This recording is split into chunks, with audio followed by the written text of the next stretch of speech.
Hi, this is Michael An. I'm an associate professor at UMass Boston, and my co-author is Dr. Yucha Chan, associate professor at University of Nebraska, Omaha. The title of our presentation is Artificial Intelligence in Government, Potentials, Challenges, and the Future.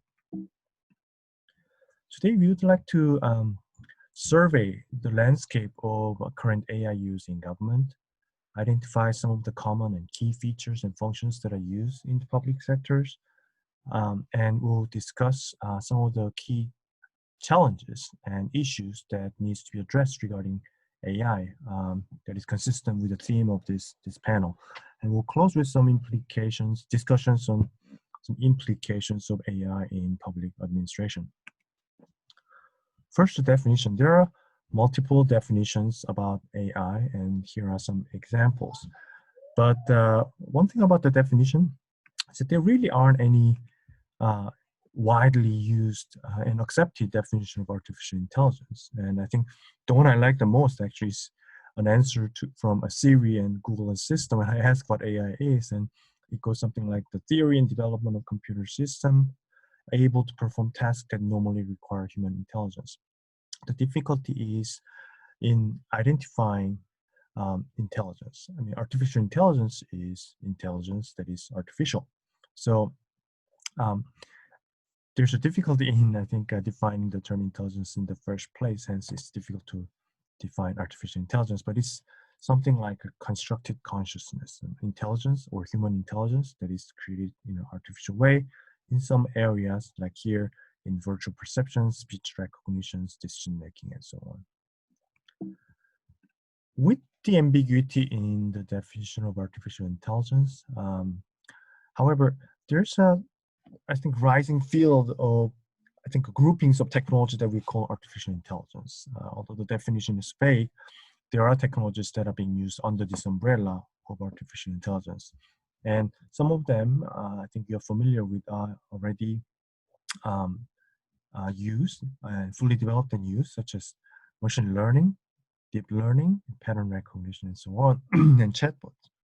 Then there are technologies that are that will be realized in the near future, like real-time emotion analytics, virtual companions, and thought control gaming.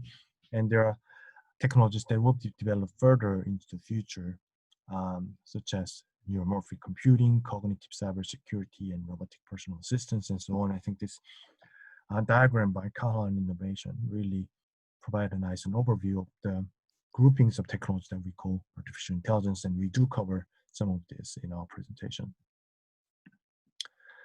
And to see, to assess the landscape of artificial intelligence use in government, and also to identify key challenges, themes of challenges on this topic, we did a general web search to find cases of AI use in government, and we searched articles that talks about the challenges and issues regarding the new technology. And here are some examples we found. And a lot of these examples aren't really, I think, artificial intelligence, as we would call it, but rather simple basic data analytics and big data, not even big data, sometimes it's just small data, if you want to call it, and some smart city projects. Cincinnati Fire Department, they simply looked at the emergency medical service call data, like where the calls came from for medical emergencies, and then kind of use the GIS to kind of see where the calls are coming from in general over a period of time. And they look for a place to position the dispatch centers to reduce the time taken to travel. So just by simply doing that, they reduce 22% reduction in delays in getting to the hospital. And another example is something like a chatbot or automated voice response system, like the one in North Carolina and Australian tax office. This automated chat system or this voice system answers most frequently asked questions. And a lot of people call to answers for these frequently asked questions. And this automated system helps free up time for human agents to actually take care of more complex issues and requests. And another area we found was smart energy using sensors and remote control. Like Wellesley, Massachusetts, they analyzed the energy use using um, sensors, energy sensors, to see where the energies are being spent and where the kind of the waste is, and it helped them reduce like 9% reduction in energy use. And San Francisco, they install like IoT light sensors to, if there's no human activities in the area, they'll just turn off the street light and therefore, reduce the waste of any unnecessary energy. And gunshot detectors using some kind of a sound sensors and that are capable of detecting gunshots. When there's sounds that's recognized as gunshots, it'll triangulate and send that location information to the police, giving them more time to respond to this report. And of course, smart city applications like smart city water management system. Like an example is a practice retina system. Syracuse looked at the repair, water pipe breakage data, like 12 years of data, and they look at the age and diameters of the pipes, and then the geology of the soil and road qualities. And from this, they were able to do some preventive repairs of water pipe breakage. So if you by doing the preventive repair, you reduce the kind of damages or harms of having to address the broken pipes. In Boston Health Map, Boston Children's Hospital monitored the news stories and articles in the local media to get a sense of where, get a sense of a wide variety of disease in the greater Boston area, and do this by looking at the local media and newspapers. In these, and I think more details of these cases and the categorizations are in our paper in the conference proceeding. But these are the areas that we saw that AI technologies are being used. That includes transportations, and autonomous vehicle is one technology that's being used.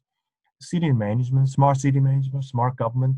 There are a lot of use of AI, so algorithms, big data, all these groupings of AI technologies, and of course remote sensors and so on that are being used. Healthcare is another area, prominent area of AI use. I think you're familiar with IBM Watson, with increasing number of cases and diagnoses, and the result they are able to make pretty fast and accurate diagnoses.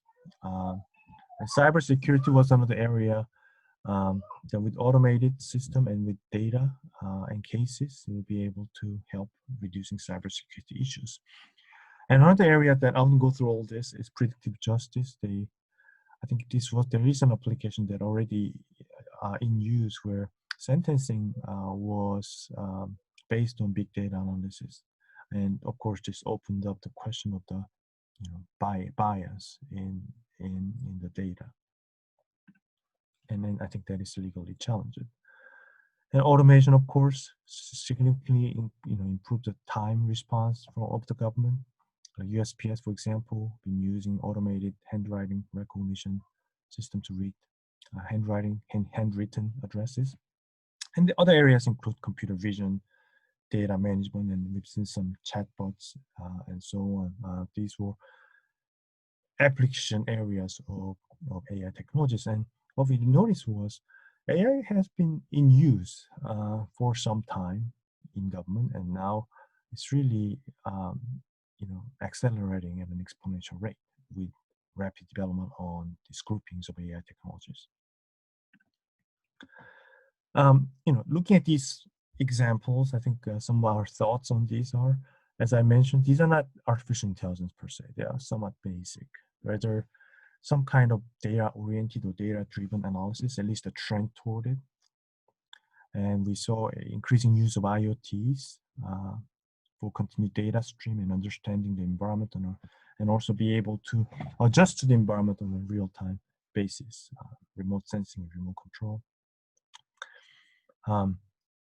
And also there was a pretty extensive use of pattern recognition function of AI for efficient and rapid decision making based on data. I think face recognition is one such applications. and predictive governance. Here we found that looking at all these cases, I think these cases, some are basic, some are more sophisticated. They, from our point of view, they look like they are going toward predictive governance, meaning from basic use of data, moving to big data, and with real-time big data with sensors, you move toward kind of an algorithm-based decision making, and that could lead to, I think, potentially predictive governance. And that was kind of the stepwise progression in AI use in government from these cases we examined. And another theme that was important in our review of the cases and literature was that, what makes an effective AI, and hence what makes an effective AI augmented government. And one thing that really popped up as important thing that we need to consider as public administrator was data is really important in determining the quality of AI augmented government or AI in government, because algorithms are relatively easy to create and replicate if you think about it. However, even though you have a top of the line algorithm, if you have a bad data, its predictive capacity and recognition capacity is not going to be as improved. So you really need a good quality data. And as a government, to have good quality and quantity of data, you do need a effective open data policy or some kind of data policy, which will influence quality of data, and that'll influence the quality of your administration as AI technology becomes more prevalent in decision making. So like in the old agricultural society, when we said, those who can control the flow of the river, rain will flourish. Now in our information society, we can say those who control the flow of data will flourish or perish. And I think the purpose of this presentation really is not to give you an answer to what the problems of AI are and how we can solve them, but really raise more questions. Honestly, I don't think we have all the answers to questions relating to AI, and that's something public administrators will have to, think about in the future. But here are some questions that we thought was important to ask regarding AI use in government. And then the first question really is, how far are we going to allow AI in government decision making?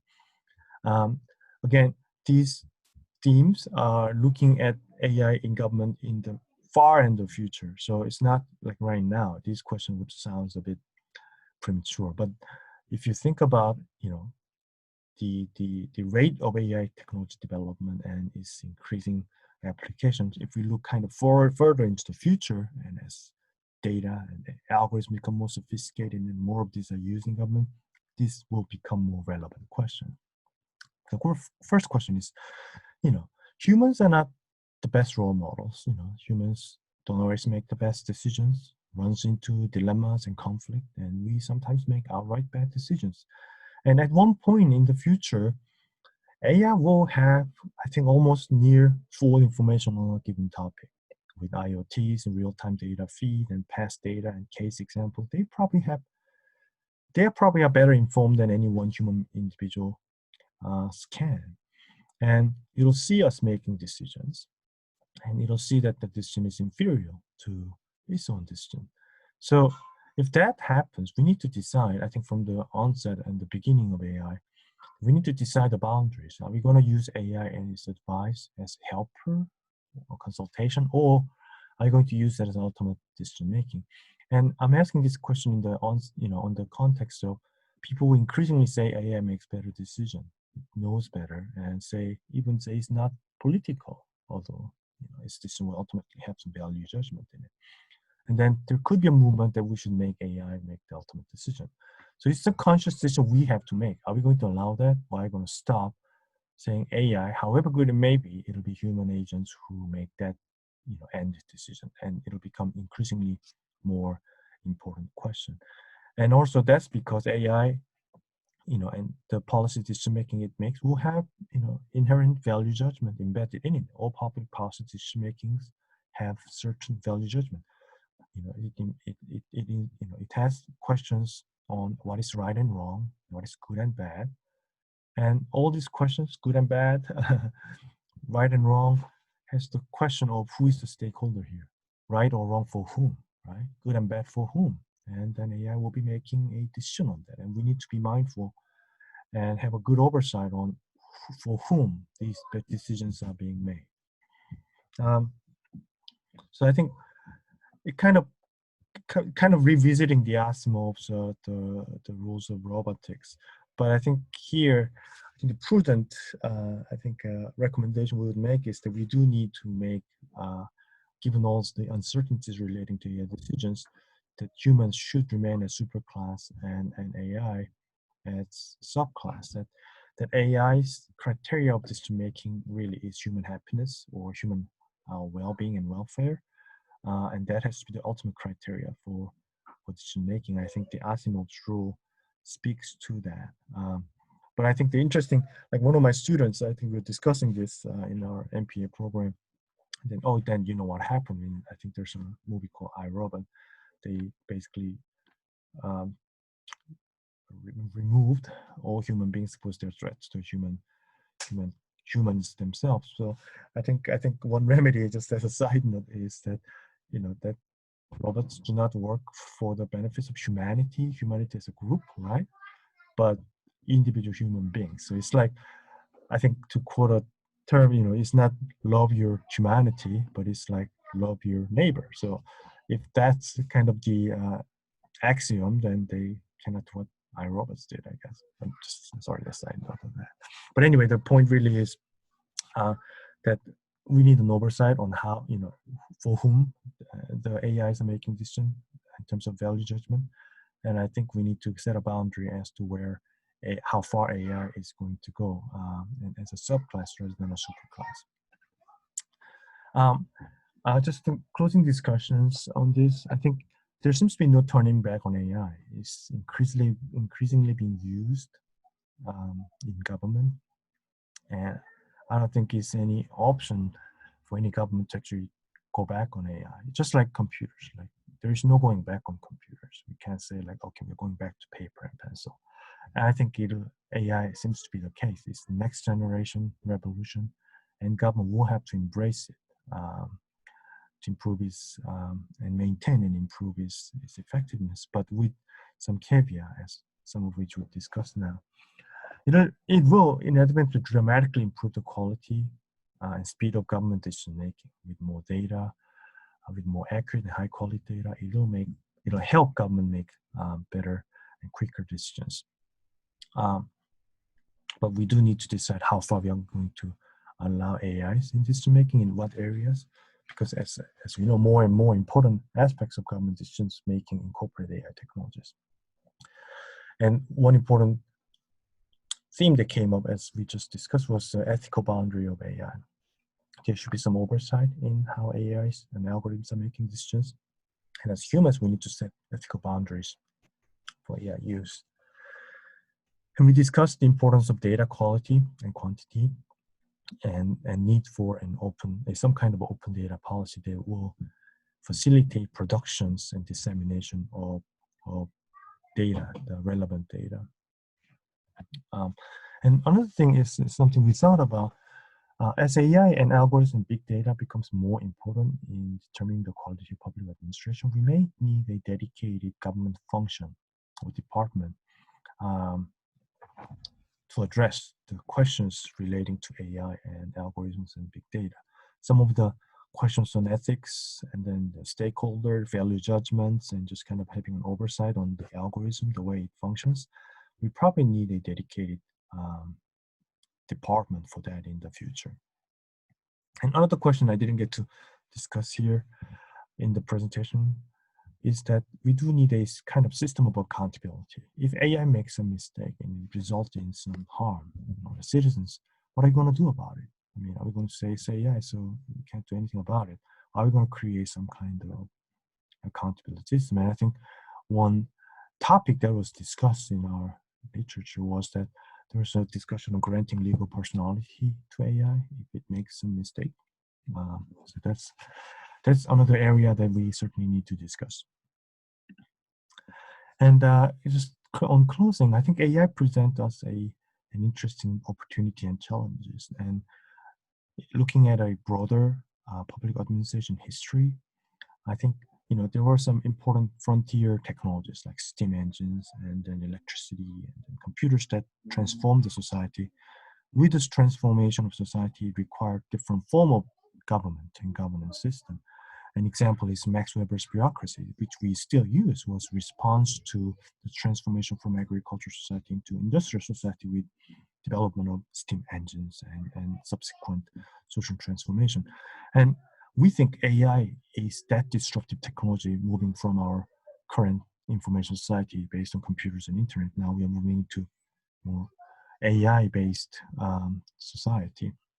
There, I think our government will need to change from our kind of, because it'll address a lot of the problems of modern bureaucracy, like bottleneck, that happens with information overload. AI will be able to solve a lot of this because it's automated, it's quick, it's based on the past decisions and current data. It'll make decisions more quickly, more effectively, so it'll remove the bottleneck. And it'll help government maintain its effectiveness or even become more effective in its identification of the problems, understanding of the citizens' needs, and also coming up with solutions that are more helpful and more effective and more common sense based. But again, so we are potentially looking at a kind of fully AI augmented public administration where AI will make a considerable portion of government decision making and do that in a prompt fashion, and the solutions will be very effective. But again, for that, we will need some safety features on the dimensions of ethics and then accountability. So I think this is an exciting time for public administration interested in AI. I think this is a groundbreaking technology that will bring about a radically different way of public administration with a lot of challenges that we've seen as well as potential. So I hope this presentation help you see kind of the broad trend and some of the key challenge areas and see maybe some potential recommendations for how we will address that issues. So I will look forward to a lively discussion on this on Discord, and thank you for listening.